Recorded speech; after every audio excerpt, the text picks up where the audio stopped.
Clase número 36 de este curso intensivo morfológico, teológico e exegético de Romanos. Clase número 36. Hoy corresponde terminar la segunda parte del capítulo número 8, de los versículos 19 al 27. Y el título de la clase de hoy sigue siendo el mismo de la semana pasada, es El gemido cósmico cuando toda la creación espera la gloria venidera. Pues bien, hemos llegado ya, creo yo, a nuestra última clase juntos respecto a esta sección.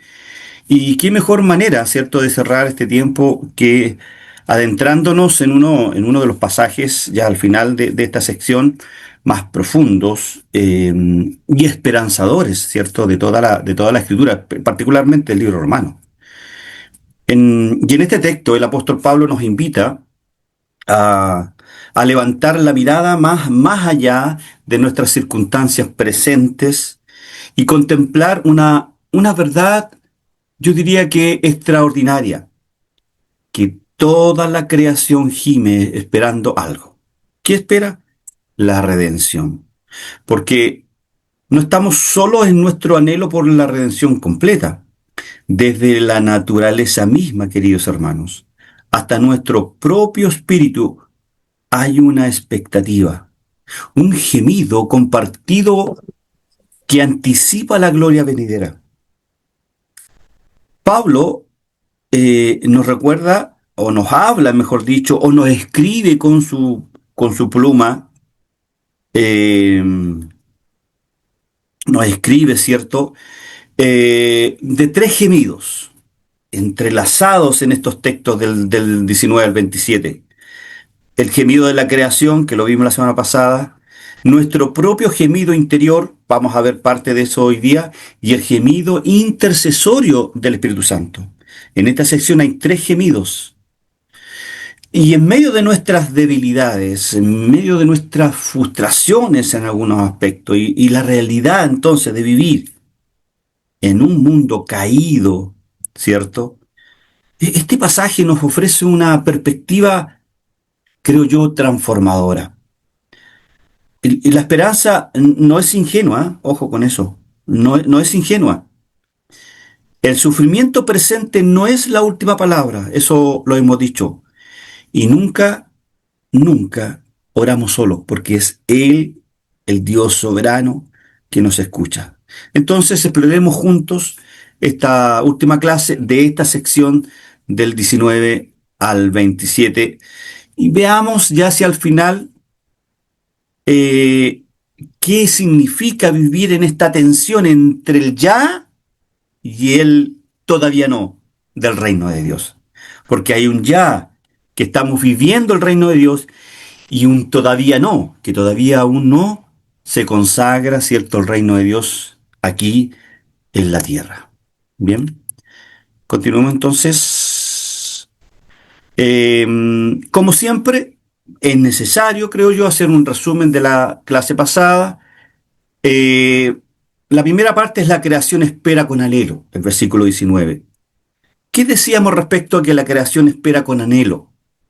La creación entera se encuentra en una postura de expectativa ardiente, aguardando el momento glorioso en que los hijos de Dios sean plenamente manifestados.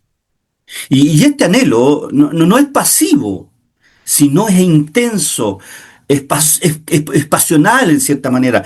¿Con quién espera algo con profunda anticipación? Ya el libro de Tesalónica nos habla de esta desesperación, ¿cierto?, de la iglesia en Tesalónica, y Pablo les tiene que escribir, ¿cierto?, con eso, con lo que es típico de Pablo, esa carta pastoral a la iglesia de Tesalónica, donde les dice que no, que se queden tranquilos, que la manifestación gloriosa del Señor vendrá pronto, ¿cierto? Hablábamos un poquitito de eso la semana pasada. Por lo tanto, Pablo personifica a la creación presentándola como un ser consciente que guarda su propia redención. Hablábamos de los animales, de las mascotas, pero también hablábamos de aquella posible visión que algunos tienen de que en otros mundos, en otras galaxias, fuera de Andrómeda o de donde sea, si existiera vida, también espera la redención, la consumación de los hechos y la consumación, en cierta manera, de el reino de Cristo aquí en la tierra. Ahora, esta expectativa, queridos hermanos, esta expectativa cósmica, revela que el plan de salvación de Dios no se limita solo a la humanidad, sino que abarca toda la creación, toda, lo que vemos y lo que no vemos, y que será testigo y participante de la gloria venidera cuando los hijos de Dios, usted y yo, sean manifestados en su estado glorificado final, como dice la primera carta a los Corintios capítulo número 15.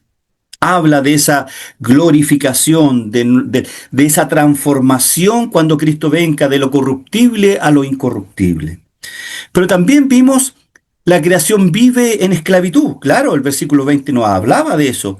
¿Y por qué la esclavitud, perdón, por qué la creación vive en esclavitud?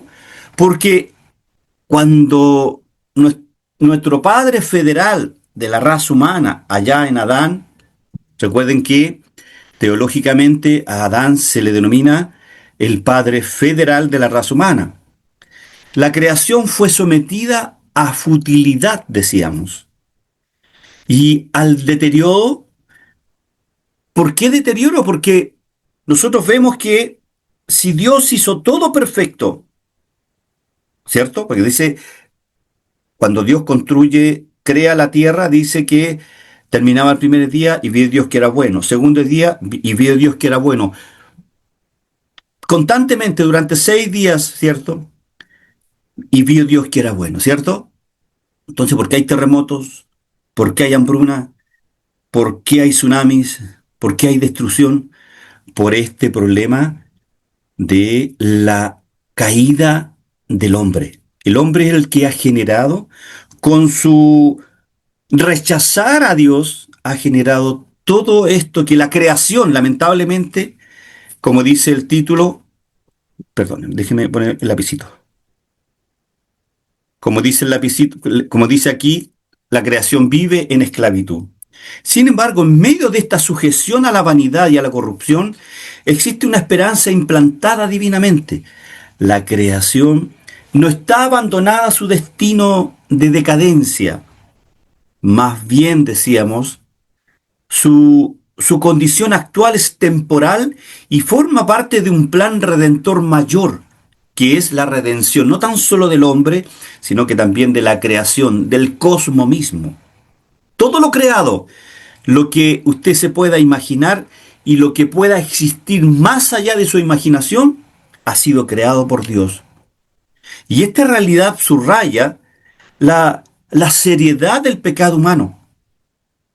Decía en algunas reflexiones durante la semana y a mis hermanos el domingo cuando tuve que predicar en mi iglesia local, no debemos coquetear, la iglesia no debe coquetear con el pecado. Porque vemos, hermanos queridos, que las consecuencias del pecado, o sea, lo grave que es la consecuencia del pecado, la creación misma fue sometida a esclavitud, ¿ok? Y luego también vimos la promesa de liberación futura. Acordémonos de este tema también. Entonces, del versículo 21 del capítulo 8. La esclavitud actual de la creación bajo la corrupción y el deterioro no es permanente. Decíamos que era temporal. Dios ha prometido, ¿cierto?, una liberación definitiva donde la creación misma será libertada de las cadenas diría yo, de la decadencia que la atan. Porque hay cadenas que atan a la creación misma. Y esta liberación no es independiente de la redención humana, que también va a ocurrir esto, sino que está directamente vinculada a ella, a la liberación de la humanidad. Cuando los hijos de Dios, amados hermanos, entren plenamente, completamente en su libertad gloriosa, la creación participará de esa misma gloria. Hermano Alejandro, pero no somos libres ya. Claro que somos libres, hermano querido, pero aún en usted y en mí hay esta lucha de nuestra naturaleza pecaminosa. Nuestra mente, dice Pablo, lo veíamos en el capítulo 6 de Romanos, nuestra mente quiere hacer lo bueno, ¿cierto? Se quiere someter a la ley de Dios, pero nuestros miembros, ¿cierto? Se rebelan contra la ley de Dios y se someten a la ley del pecado. Veíamos esta pugna tan particular que Pablo nos describió en el capítulo 6. Con mayor razón, en el capítulo 7, acordémonos, cuando Pablo dice que aunque quiero, ¿cierto?, yo hacer lo bueno, lamentablemente lo malo que hago, no quiero hacerlo, ¿cierto?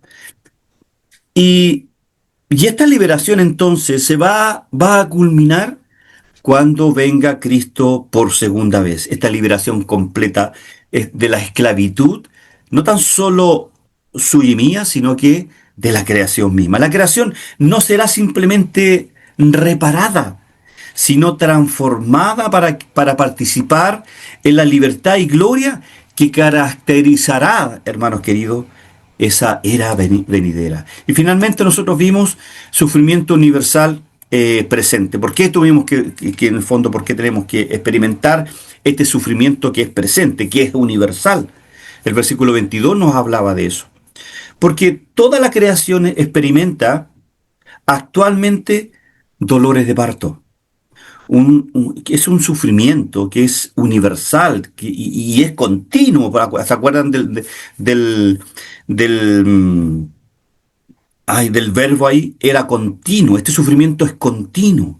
Y esta metáfora del parto es significativa y Pablo la usa de manera magistral porque indica que el sufrimiento presente hoy día no es un fin en sí mismo, sino que es el proceso necesario para dar luz a algo nuevo y glorioso. Los dolores son reales e intensos, sufrimos por el dolor, pero son productivos y temporales, apuntando hacia el nacimiento de una nueva creación. Y ahí nos veremos a nuestros seres queridos como Pablo les promete a la iglesia de Tesalónica ahí en el capítulo número 4. Ahora, este gemido que es colectivo, de la creación, amados hermanos, no es signo de desesperanza, sino de anticipación. Así como los dolores de parto aumentan la intensidad justo antes del nacimiento, el sufrimiento también actual de la creación, amados hermanos, señala la proximidad de la renovación venidera. Eso es ya en este resumen de estos minutos para que podamos entrar ya en materia en la segunda parte de esta clase y poder entender. El objetivo de aprendizaje sigue siendo el mismo, que al finalizar esta clase, usted como estudiante de IBI y si hay algún hermano de nuestra iglesia local está conectado, deben comprender teológicamente y aplicar prácticamente la esperanza cristiana del ya, pero todavía no, mediante el análisis de los tres gemidos cósmicos: el de la creación que gime por redención, el creyente que gime por una redención como la iglesia de Tesalónica, y cómo gime el Espíritu Santo en nosotros con gemidos indecibles. Por lo tanto, que revelan tanto la realidad presente del sufrimiento como la certeza futura de la gloria venidera, sostenido por la intersección continua del Espíritu Santo. ¿Ya? Este es el objetivo de aprendizaje y vamos ahora a... Esta es la materia de la semana pasada, ¿cierto? Nosotros analizamos la semana pasada la creación gime, expectativa y liberación de la vanidad del versículo 19 al 22. Hoy día vamos a ver estas dos realidades. Los creyentes gimen, las primicias del Espíritu y la adopción completa, y esperemos que alcancemos a ver el Espíritu gime, la intercesión del Espíritu Santo. Después de escribir el gemido de toda la creación en esta primera parte, ¿cierto? Esta primera parte, y Pablo escribe de que esta creación aguarda su redención El apóstol Pablo ahora toma su mirada, dirige su mirada hacia los creyentes y revela una verdad sorprendente. Nosotros también gemimos. Podríamos entonces pensar que al haber recibido el Espíritu Santo y ser hijos de Dios, el haber sido nacido de nuevo, estaríamos exentos del sufrimiento. Y la angustia que caracteriza a la creación caída. Sin embargo, queridos hermanos, Pablo nos muestra que los redimidos, los, los nacidos de nuevo, los regenerados, vivimos en una tensión profunda y significativa. Vivimos en un sufrimiento constante. Por un lado, entonces, ya poseemos las primicias del Espíritu, que es esa garantía divina de nuestra salvación y anticipo de la gloria venidera. Pero por otro lado, aún no hemos experimentado la plenitud de nuestra redención. Todavía esperamos la adopción completa que incluye la transformación y glorificación, como dice Pablo en 1 Corintios capítulo 15, de nuestros cuerpos mortales. Por lo tanto, ya, pero todavía no, produce en nosotros un gemido santo, no de desesperación, sino de anhelo expectante. Bien, veamos entonces esta segunda parte, ¿ya? ¿Por qué digo segunda parte? Porque vamos a analizar esta segunda parte. Recuerde que esta clase la dividimos en tres secciones. Por favor, hermanos, apaguen sus micrófonos. La dividimos en tres secciones. La creación gime, los creyentes gimen y el Espíritu Santo gime. La semana pasada vimos que la creación está expectante, gime, pero está expectante y espera la liberación de la vanidad. Y ahora vamos a ver en la segunda parte que los creyentes gimen, las primicias del Espíritu y la adopción completa. Vamos que se puede. Los creyentes también gimen. Pablo dice en el 23a, y no solo ella. ¿Ella qué? No solo la creación, recuerde que viene en la secuencia, no solo ella, es decir, no solo la creación, sino que también nosotros mismos, que tenemos las primicias del Espíritu, nosotros también gemimos, dice Pablo, dentro de nosotros mismos. Wow. ¿Qué quiere decir Pablo con esto?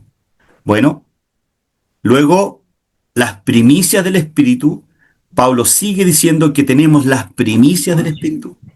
Y finalmente vamos a ver, esperando la adopción completa, la redención del cuerpo. Pablo dice del 23c al 25, al versículo 25, esperando la adopción, la redención de nuestro cuerpo, porque en esperanza fuimos salvos, pero la esperanza que se ve no es esperanza, porque lo que alguno ve, ¿a qué esperarlo? Pero si esperamos lo que no vemos, con paciencia lo aguardamos. Vamos a explicar estos tres puntos. La idea central, queridos hermanos queridos, de todo esto es sencilla, que los creyentes vivimos en tensión entre el ya, es decir, tenemos las primicias del Espíritu, y el todavía no. Esperamos la redención completa de nuestro cuerpo, donde vamos a ser transformados de corruptible a incorruptible. Entonces, lo que produce un gemido santo caracterizado, ¿cierto?, por esperanza y por paciencia, en cierto sentido. Bien, veamos el primero de ellos, que es que los creyentes también gimen. Ahí está. Esto no lo voy a leer, lo voy a explicar. Usted debió haberlo leído hoy día ya. Veamos esto, que los creyentes también gimen. Permítanme explicarlo, ¿ya? Pero espero explicarlo en unos 2 o 3 minutitos. El apóstol Pablo establece en este versículo 23, la primera parte, por eso le puse la letra A acá, ¿ya? Establece una conexión profunda entre el sufrimiento de la creación, porque dice, y no solo ella, ¿cierto? Está hablando de la creación, no solo ella. No tan solo está hablando del sufrimiento de la creación, sino de los creyentes al afirmar, y no solo ella, sino también nosotros mismos. Esta expresión revela que la redención en Cristo no nos exime del sufrimiento presente. Es más, el sufrimiento presente Dios lo usa ¿cierto? Aunque no es el autor del mal y de las calamidades que pasan en el mundo, pero lo usa con propósitos divinos. Lo vemos en la vida de José. Al final ya del ministerio de José, cuando ya se encuentra con con sus hermanos, ¿cierto? Cuando van a presentarse a sus hermanos, José les dice, ustedes, ahí en el capítulo 51 o 50 de Génesis, ustedes, versículo 21, así que ahí se lo pueden anotar, no sé si el capítulo 50 o el 51, ustedes decidieron, responsabilidad humana, ustedes decidieron hacerme mal. ¿Por qué? Porque lo vendieron, lo tiraron al pozo, hicieron todo un drama con José. Y José dice, mas Dios lo transformó para bien, para hacer bien a mucho pueblo, dice el texto. Ahí está la soberanía de Dios. ¿Ve? Dios permitió dentro de su voluntad permisiva, porque Él entiende, ve todo el plan perfecto de nuestras vidas, en este caso de la vida de José, y permitió que todo esto pasara para bendecir a mucho pueblo, que fue en el caso de el imperio egipcio. Ahora, el gemido de los creyentes no es señal de falta de fe o de una salvación incompleta, hermanos, sino es la evidencia de nuestra participación consciente en el proceso redentor que Dios está llevando a cabo en todo el universo. Aunque a diferencia de la creación, que gime sin entender completamente su condición, usted y yo, es decir, como creyentes, gemimos dentro de nosotros mismos, con una plena conciencia de nuestra situación. Sabemos de dónde venimos, dónde estamos y hacia dónde vamos. Tres cosas importantes. Sabemos de dónde venimos, de un mundo caído. Venimos de la esclavitud del pecado. Fuimos concebidos, ¿cierto? Nacemos condenados. Sabemos dónde estamos ahora. Somos salvos. Dios, ¿cierto?, nos eligió desde el vientre de nuestra madre. Pero además también nosotros sabemos dónde nos vamos. Y este gemido del creyente, este gemido interior, es profundamente personal e íntimo, expresando la tensión entre nuestra nueva identidad en Cristo y las limitaciones de nuestra existencia terrenal actual, porque sí tenemos limitaciones de nuestra vil existencia terrenal. Y la expresión nosotros mismos, ahí está,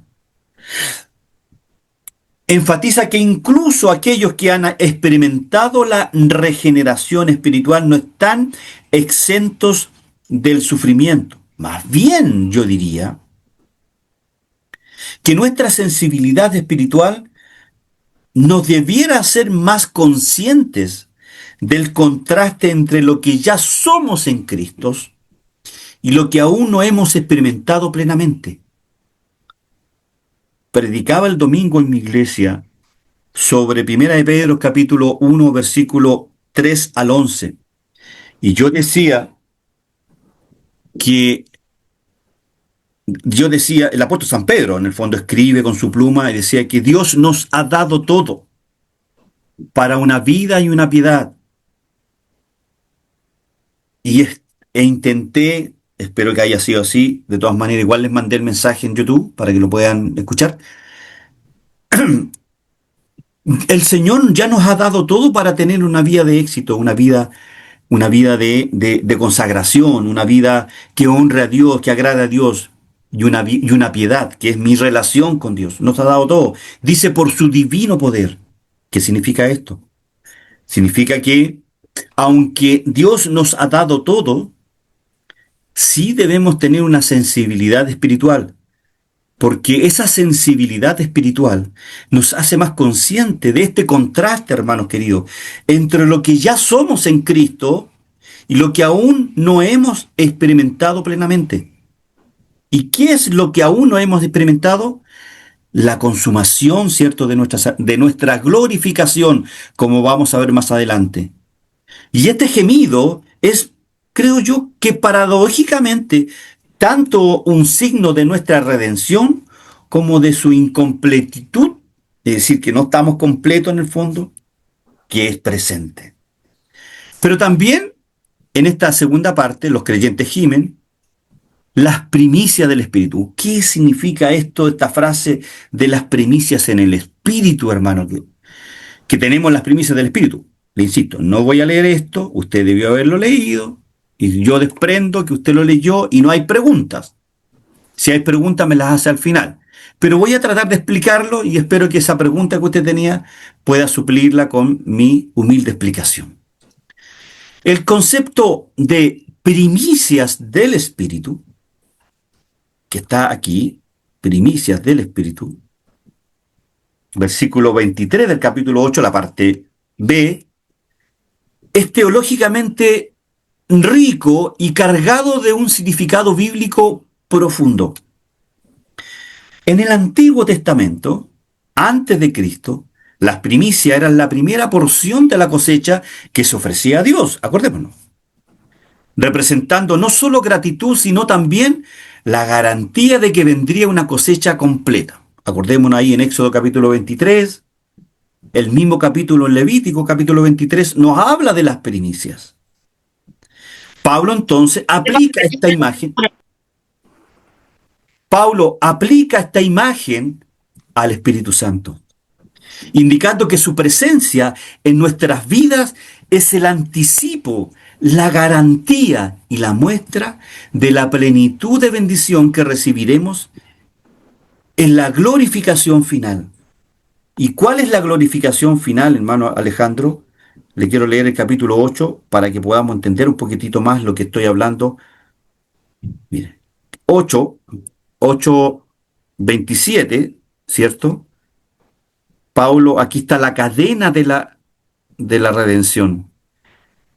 Pablo dice en el versículo 27, dice en el versículo 23, dice, porque en esperanza fuimos salvos, pero la esperanza que se ve no es esperanza porque perdón, el 23. Y no solo ella, sino que también nosotros fuimos mismos, que tenemos las primicias del Espíritu, nosotros mismos gemimos dentro de nosotros mismos, esperando la adopción, la redención de nuestro cuerpo, ¿ya? Pero si usted sigue adelante y se va al capítulo número, perdón, al versículo número 35, espera un segundo, déme un segundo.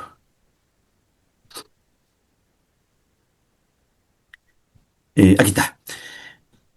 El 29, el 8:29 dice lo siguiente, porque a los que antes conoció, también los predestinó para que fuesen hechos conforme a la imagen de su Hijo, para que Él sea el primogénito entre muchos hermanos. Y a los que predestinó, proorizo en el griego, a estos también llamó. Y a los que llamó, a estos también justificó. Acordemos lo que significa justificación. Significa declarar inocente. Y a los que declaró inocente, es decir, a los que justificó, a estos también glorificó. A esto se refiere Pablo, ¿cierto?, en este versículo. Y a esto me refiero yo, cuando trato de explicar que Pablo aplica esta imagen de las primicias del Espíritu al Espíritu Santo, indicando que su presencia en nuestras vidas es el anticipo, la garantía y la muestra de la plenitud de bendición que recibiremos en la glorificación final que menciona, ¿cierto?, el Pablo más adelante, cuando dice que a los que llamó también glorificó. Por lo tanto, el Espíritu Santo no es simplemente un regalo entre muchos, sino la primera entrega de nuestra herencia eterna. Y por lo tanto, la evidencia tangible de que Dios completará, queridos hermanos, la obra que comenzó en nosotros. Filipenses 1:6, recuerden, la lápida que le he dicho a mi esposa, si yo fallezco, debe poner en la lápida Filipenses 1:6.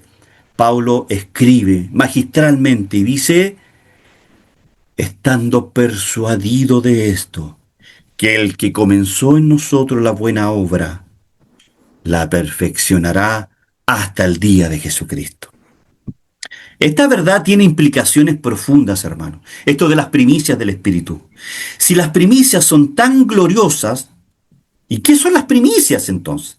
La regeneración, es decir, el nuevo nacimiento, la santificación, los dones espirituales, el fruto del Espíritu y la comunión con Dios. Esas son las primicias, hermanos. Cuán extraordinaria será la cosecha completa, la glorificación. El hecho de que tengamos las primicias del Espíritu implica, queridos hermanos y estudiantes, nuestra capacidad de gemir con esperanza en lugar de desesperación. Sin el Espíritu Santo, nuestro gemido sería, creo yo, de desesperación, de desesperanza total, hermanos. Y con las primicias del Espíritu, la regeneración, la santificación, los dones espirituales, el fruto del Espíritu y la comunión con Dios, nuestro gemido está impregnado, está cubierto, está completo, impregnado, mejor dicho, de anticipación gozosa. El Espíritu Santo funciona como el sello de Dios sobre nuestras vidas. Eso es lo que dice Efesios capítulo 1, versos 13 y 14. Que Él nos selló con el Espíritu de la promesa. Por lo tanto, el depósito que garantiza nuestra redención final y completa es precisamente las primicias del Espíritu. Y por eso, queridos hermanos, aunque gemimos, lo hacemos con la certeza, gemimos porque a veces sufrimos, lo hacemos con la certeza de que lo mejor está garantizado y viene en camino. Cuando usted dice, Señor, ven pronto, usted está gimiendo. A eso se refiere. Luego, los creyentes gimen las primicias del Espíritu, perdón. La tercera parte es esperando la adopción completa, la redención del cuerpo. Nuevamente vuelvo a señalar, esto de usted debió haberlo leído. Si hay preguntas, porque estas PPT yo las mandé dentro de la tarde. Voy a tratar de explicar en breves minutos, ¿cierto? Para que pasemos a la siguiente punto. La adopción, que ya lo analizamos en clases pasadas, la adopción es el pensamiento paulino, ¿cierto? Que tiene dimensión ya cumplida y también tiene una dimensión futura. Tiene dos dimensiones, una presente y una futura. Ya hemos sido adoptados como hijos de Dios en el momento de nuestra conversión. Romanos 8:15 nos habla de eso. Creo que Galas también nos habla de que fuimos adoptados, capítulo 4. Pero aún esperamos la manifestación completa de esta adopción, que incluirá la redención de nuestro cuerpo. ¿Cómo? Cuando Pablo nos dice, en Romanos capítulo 8, nos dice, me pasé, po. Espérenme un segundo, queridos hermanos. Aquí está. Y a los que predestinó, a estos también llamó. Todos nosotros fuimos llamados. Y a los que llamó, no a otros, a estos también justificó. Y a los que justificó, no a otros, a estos también glorificó. Esta frase, a estos también glorificó, está en tiempo futuro, pero en una consumación que solamente espera la redención. Y esa es la segunda parte de nuestra adopción. Repito, la adopción que habla Pablo aquí, ¿cierto? Esperando la adopción, tiene dos dimensiones, una presente y una futura. La presente es que fuimos adoptados, como dice Romanos 8:15, lo explicamos en clase pasada, de hecho prácticamente hicimos una clase sobre la adopción, los beneficios de la adopción, pero también tiene una trascendencia futura. ¿Cuál es? La manifestación completa, es decir, la glorificación que incluirá, la redención de nuestros cuerpos. Y esta redención de nuestros cuerpos, que se refiere Pablo aquí, ¿ya? Se refiere a la resurrección y por supuesto a la glorificación de nuestros cuerpos mortales. Seremos transformados de cuerpos de humillación a cuerpos gloriosos, semejante al de Cristo resucitado, como dice Primera de Corintios capítulo 15, al final, por ahí por el capítulo, versículo 40 en adelante. Ay, déjenme buscarlo. Deme un segundo, si esto es fácil, el celular nos permite rapidez. 40, del 40, dice, y ahí cuerpos celestiales, dice Pablo, y cuerpos terrenales, pero una es la gloria de los celestiales y otra la de los terrenales. Saltémonos al 42, dice, así también es la resurrección de los muertos.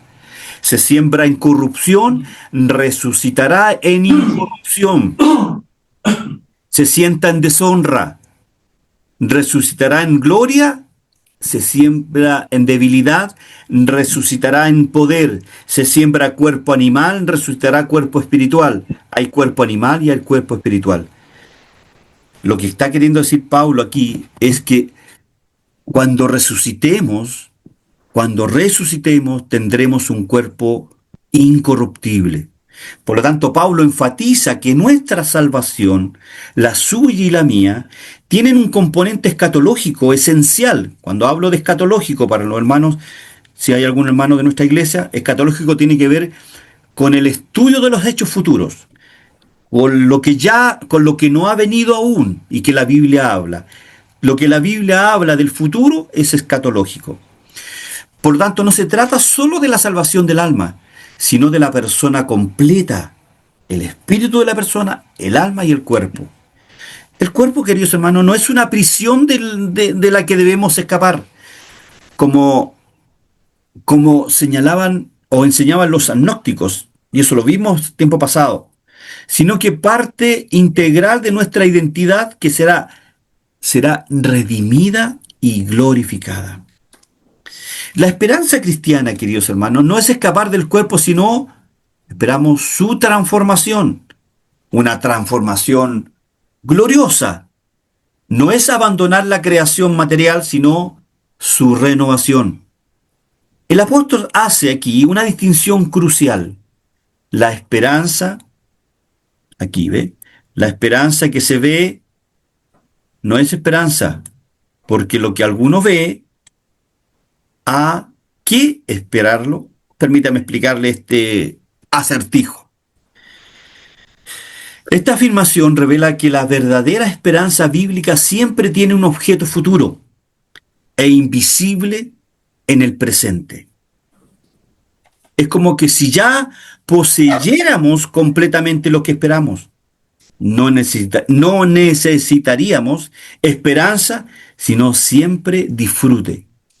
Eso debemos hacer, disfrutar hoy en lo presente, sabiendo que esa glorificación final ya es parte de nuestras vidas. Solo esperamos con esperanza cierta que seremos glorificados finalmente.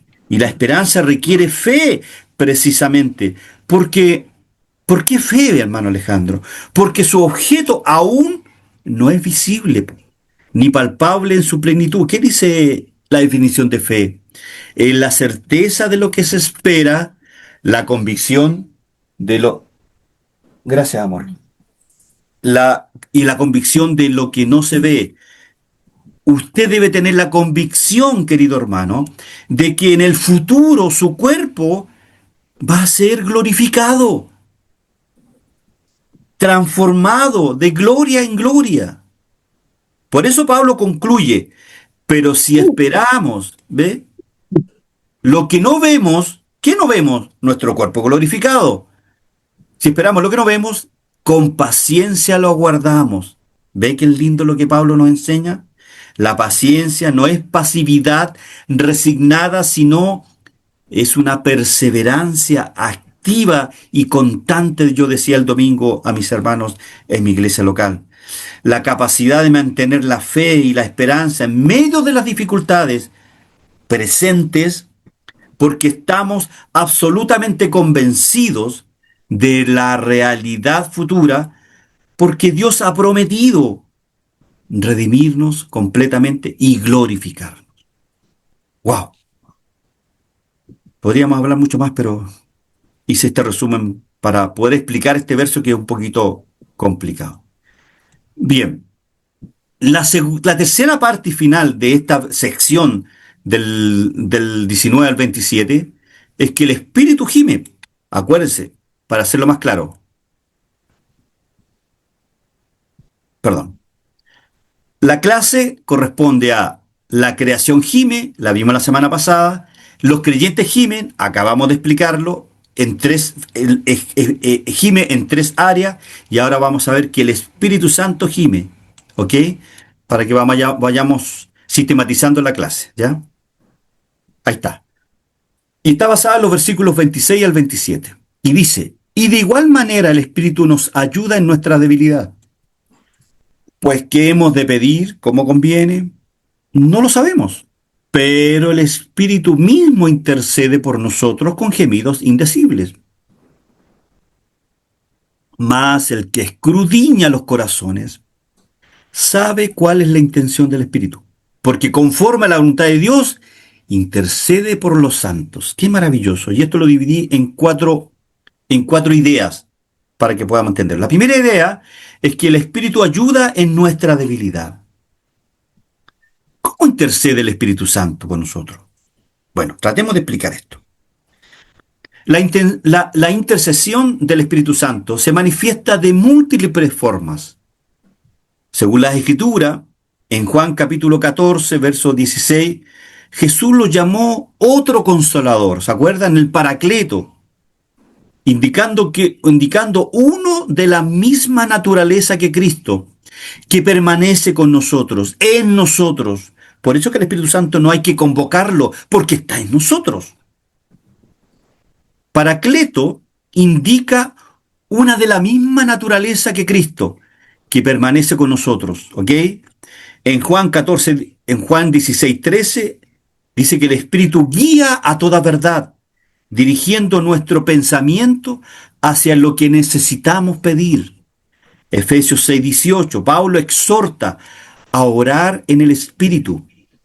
¿Y qué es lo que hace con esto? Sugiere que el Espíritu Santo es el que capacita y dirige nuestra vida de oración.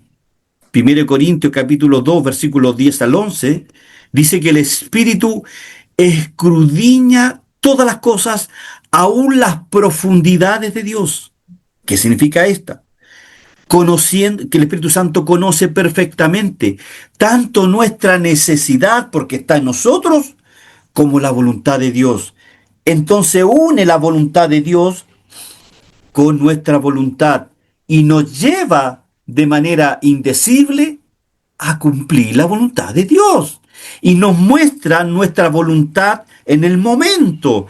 ¿Qué es lo que quiere Él de algo en particular? Una decisión, un viaje, lo que sea. El Espíritu Santo está en nosotros y nos guía con gemidos indecibles en nuestras debilidades. Como dice Pablo, pues ¿qué hemos de pedir? ¿Cómo conviene? No lo sabemos, pero el Espíritu mismo intercede por nosotros con gemidos indecibles. En Zacarías capítulo 12, verso 10, se le llama Espíritu de gracia y de súplica. ¿Qué es lo que intenta Zacarías decir? Intenta mostrar que el Espíritu Santo mismo, genera en nosotros el deseo de orar. En resumida, su intercesión no es verbal, sino existencial, porque está en nosotros. Él, es decir, el Espíritu Santo, toma nuestros suspiros, nuestras lágrimas, sin palabras, nuestras confusiones espirituales muchas veces, porque sí, pues a veces nos confundimos espiritualmente, no sabemos qué hacer, y las traduce al lenguaje perfecto que el Padre, que el Dios Padre comprende perfectamente. Y esta primera idea, queridos hermanos, el Espíritu ayuda en nuestras debilidades. El verbo griego, acá, el 26, el verbo griego aquí,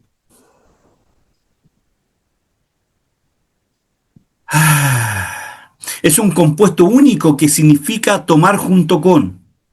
De igual manera, el Espíritu nos ayuda en nuestras debilidades.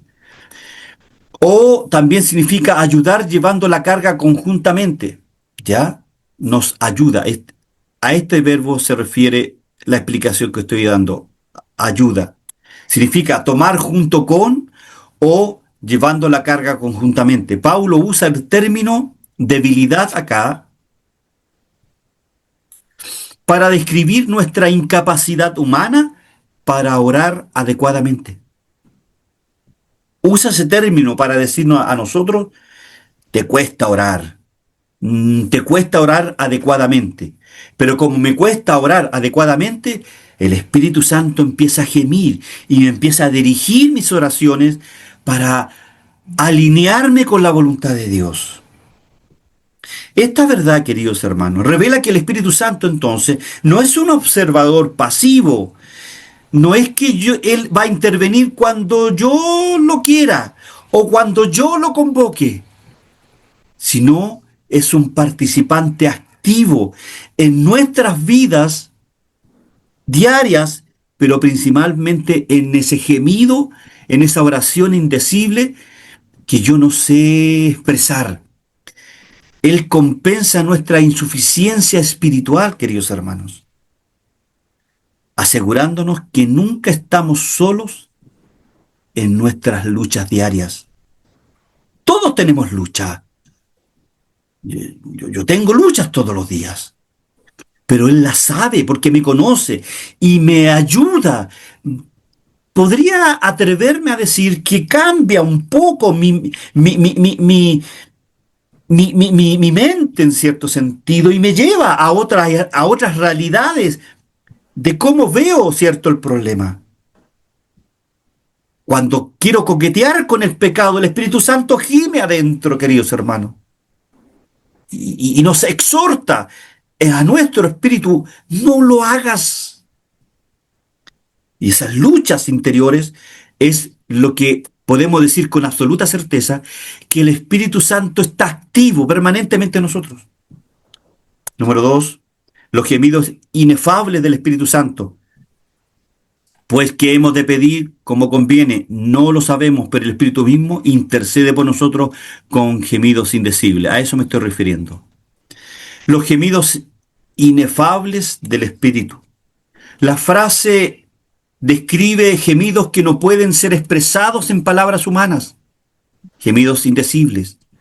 El Espíritu traduce nuestros suspiros, nuestras lágrimas, nuestras preocupaciones, nuestras confusiones, las convierte en peticiones perfectas ante el Padre.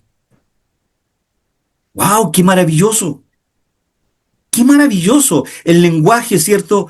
Es el lenguaje que trasciende, ¿cierto? Lo corpóreo. Lo tercero, el Padre escudriña los corazones. Claro que sí. Versículo 27. Mas el que escudriña los corazones sabe cuál es la intención del Espíritu Santo. ¿Ve que tiene conexión? ¿Ve que tiene conexión? Bueno, el participio, el que escudriña, este es un participio. Indica una acción continua de Dios examinando las profundidades del corazón humano. ¿Qué significa eso? Ese verbo que está, que es un participio, significa que constantemente, todos los días de mi existencia, el Padre está escudriñando mis corazones, por eso que sabe cuál es la intención del Espíritu Santo al transformar mis gemidos a la voluntad de Dios. ¡Qué maravilloso! Esta verdad establece, por lo tanto, la omnisciencia, queridos hermanos, la omnisciencia divina y la intimidad de la relación entre el Padre y el creyente. Dios no solo escucha nuestras palabras, sino que conoce perfectamente nuestras intenciones más profundas de nuestro corazón.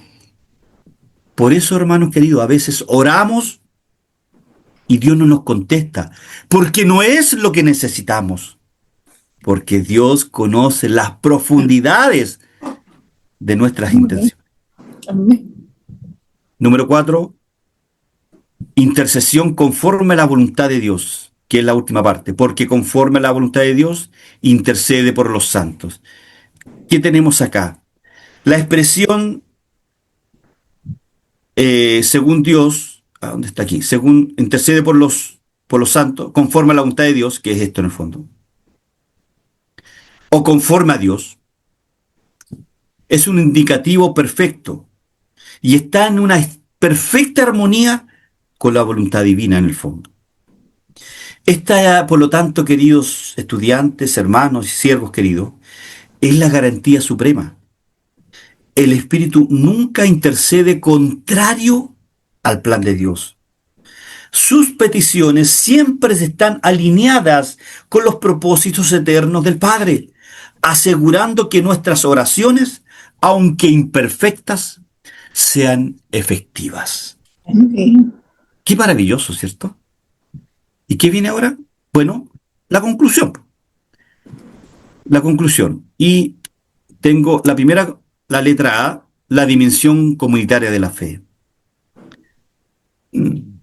Vamos a dejarlo hasta acá nomás. La conclusión, a ver qué viene ahora. No, hasta ahí nomás era. Eh, eh, Déjeme dar una conclusión ya un poquitito más resumida para no extender un poquito más. La número 3 de esta parte de acá, la tensión entre el ya y el todavía no, quiero concluirlo con esto. Vivimos en una paradoja espiritual, hermanos. Ya hemos sido salvos por la fe, ¿cierto? Ya tenemos al Espíritu Santo que intercede por nosotros, pero todavía esperamos la redención completa de nuestro cuerpo. Es decir, aún esperamos la glorificación.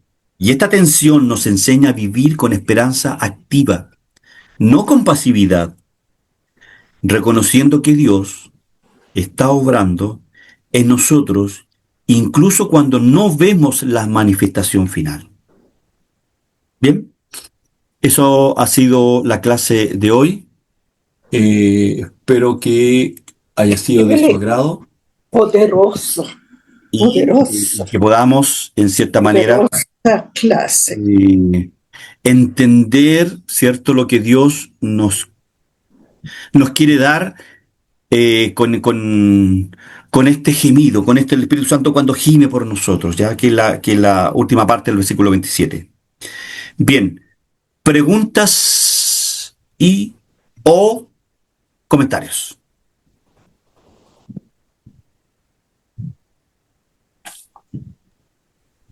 Ya, si no hay preguntas, no hay comentarios, vamos ahora. Hermano Alejandro Lizama, ¿Cómo está mi queridísimo herma- hermano querido? mire, no pude escuchar en la totalidad de lo que se habló, pero doy gracias a Dios que siempre se mandan las grabaciones para después meditarlo y estudiarlo. Pero en esto de que cuando el Espíritu Santo nos guía, mi hermano Alejandro, Ujú.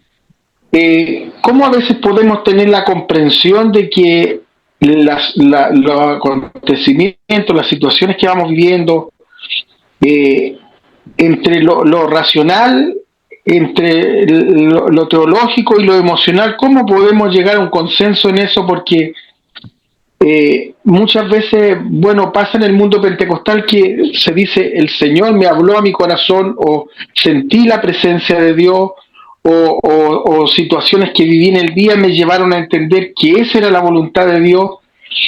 Eh, ¿Cómo podemos afinar cada día más eso y darle una comprensión correcta? Porque obviamente a veces nuestras emociones nos llevan a ver cosas que definitivamente no estaba Dios ahí. Entendemos que Dios nos habla a través de la escritura y, y, y que esa es la palabra de Dios, esa es la respuesta de Dios a la oración que hacemos cada día. Pero ¿cómo podemos nosotros equilibrar eso, mi hermano Alejandro? Ya, entiendo su pregunta, hermano Cristian. Eh, lo primero que nosotros debemos tener claro, Cristian, ese, si lo que yo estoy orando o lo que yo hipotéticamente el sueño que tuve, la visión que tuve, lo que me dijo un determinado varón, si está escrito en las escrituras, es, es, es la voluntad de Dios para ti. No sé si te respondo la primera. Es decir, voy a tratar de explicarlo de otra manera. Si hay un hermano que te dice, hermano Cristian, eh, siento en mi corazón, porque el Señor, cierto, orando me reveló que usted le va a llegar un auto. Yo la verdad que dudaría un poquito de eso o esperaría, cierto, con paciencia que me llegara el auto. Si no me llega, bueno, fue un impulso emocional nomás del hermano, ¿cierto? Ahora, si el hermano me dice, hermano Cristian, el Señor me ha hablado de que usted tiene que viajar a la India, porque allá está su ministerio evangelístico. Mm, Muchas gracias, hermano, ¿cierto? Entonces usted dice, a ver, Señor, ¿por qué no me hablaste a mí primero? Yo no siento ser evangelista, yo siento ser predicador. Tú me has preparado en el don de la palabra. El ser evangelista tiene otras características, ¿cierto? Ok, lo que me dijo el hermano, bien, gracias, hermano, pero tampoco es la voluntad de Dios. Podría expresar muchos ejemplos, Cristian, pero todos ellos, todas esas voces que uno puede recibir, uno tiene que filtrarlas a través de las escrituras. El sueño, las visiones, el Señor me dijo, a través de las escrituras. La escritura, hermano, usted mejor que nadie lo sabe, tiene para todos los temas. Todo lo que usted se pueda imaginar de la vida del hombre, está la voluntad revelada en las escrituras. Amén, mi hermano Alejandro. Entonces, tener cuidado, hermano querido, con esas famosas manifestaciones o con esas famosas Dios me dijo, el Señor tengo una palabra profética para ustedes. Eso simplemente es manipulación, es querer ser más espiritual que los demás, es, ahí yo lo dejaría simplemente para no herir ninguna sensibilidad de algún hermano que pueda estar escuchando, que no sea de nuestra, que sea estudiante y que haya vivido alguna situación similar. Eh, Eso, no sé si contesto Amén. tu pregunta. Amén, gracias mi hermano Alejandro, Ok, gracias por su comentario. ok, perfecto. Bien, no sé si hay alguna otra pregunta o algún otro comentario. Es bueno que esto lo digan, ¿cierto? Como así el hermano Cristian tuvo el valor de comentarlo. ¿Mm? Si no, oremos entonces y nos desconectamos, ¿les parece? ¿Sí? Bien. ¿Usted quiere decir algo, hermana Marta? Ya, ok, bien. Oremos entonces al Señor. Hermana Sandra, si está ahí en condiciones, podría orar por la clase de hoy. Aprovecho de saludar al hermano Rubén, a la hermana Elizabeth, que estuvo por ahí, que está con nosotros, a la hermana Erika Díaz, ¿cierto? A la hermana Julia, al hermano Rubén, ¿cómo está? Buenas tardes. La Buenas hermana tardes, Dorca, saludos. Pastor José Miguel, al hermano Luis César Cachimuel de Ecuador. Gracias por estar con nosotros, hermano querido. Gracias, Armando. Mi hermana Sandra, por favor, llévenos en oración para terminar la clase y que podamos descansar todos de este agitado día. Amén. Buenas noches a todos mis hermanos. Oramos al Señor. Padre Celestial, en el nombre de Jesús, Te damos gracias, Señor, por este tiempo maravilloso de aprender de tu palabra, un privilegio, algo necesario, de vital importancia para nuestra vida en ti, Señor. Gracias por este tiempo, gracias porque tú provees los medios, Señor, nuestro Maestro, la conexión, Padre Celestial. Sabemos que hay hermanos de diferentes partes de este mundo, Señor, que se conectan, a lo mejor un remanente chiquitito, poquito, Señor, pero tú nos has bendecido, Señor, a través de tu palabra. Coloca de tu gracia en cada uno de nosotros, Padre Celestial, y que tu palabra sea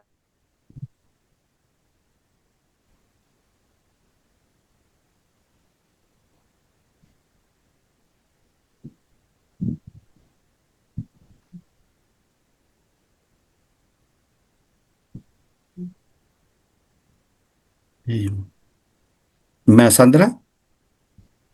¿Aló? Ahora sí, ahora se le escucha. Oh, ¿de verdad? Oré y terminé.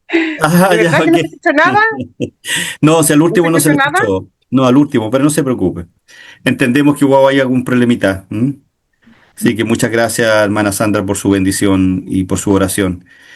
Bien, queridos hermanos, ahí pueden prender sus camaritas y para sus micrófonos para despedirnos y nos vemos. Si Dios quiere, ya comenzamos con Romanos 8:28, que ahí vamos a tener una clase completa. Así que Dios les bendiga, prenda sus camaritas. Amén. Hermana Ada, ¿cómo Amén, está? bendiciones. Dios les bendiga. Amén, Chao, bendiciones. chao. Hermano Luis Cerda, ya a Ecuador. A Ya, Ecuador gracias. con los Buenas noches. boletos. Buenas noches. Hermano Cristian, besitos. Chao, chao. Un Chao a abrazo a todos mis todos. hermanos del extranjero. Chao, chao, nos Comuníquense vemos, para cuídense. saludarme, Hermano, por Dios te favor. lo bendiga. La invitación. Buenas noches. Pastor José Miguel, Dios les bendiga. Chao, chao, cuídense. Cuídense, Bendiciones. hermano. Dios le bendiga, hermana. Chao, chao. Amén.